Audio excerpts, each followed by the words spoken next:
এটাতে একটু মুরগি দিয়ে দিই। মুরগিটা রাতের জন্য খেয়ে দিচ্ছি। মুরগি দিয়ে সবাই করিস না তাই।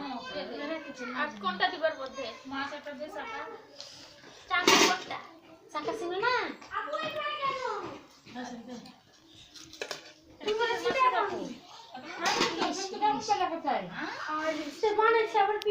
আমরা বললাম না থামেন একটু হচ্ছে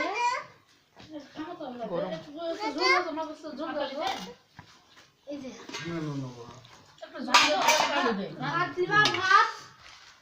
বুঝতে দিস না শুধু ঝোল ফ্যান দিয়ে দিই।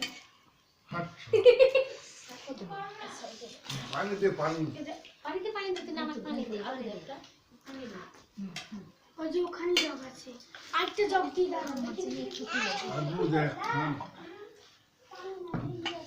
তেল না কি দাও আমার মতন বাইছেলে হবে তুমি তোমার মতো বাইছেলে যে বললাম না যত সামনে আসলে আজকে আব্বা এমনি খালি বলে চিড়ে পিঠা বানাই দিস চিড়ে পিঠা বানাই দিস সব জিনিস সুন্দর হয়েছে দেখ তরকারি দিলো তরকারিও ভালো হচ্ছে ভালো হয়েছে দেখ আলহামদুলিল্লাহ আমার বাপ বলে অনেক বাপের কাছে ভালো লাগছে মানে কি অনেক ভালো আমার বাপে তো চেক করে ভালো হয়েছে সব আমার পায়ে জ্বালানো ধরে গেলে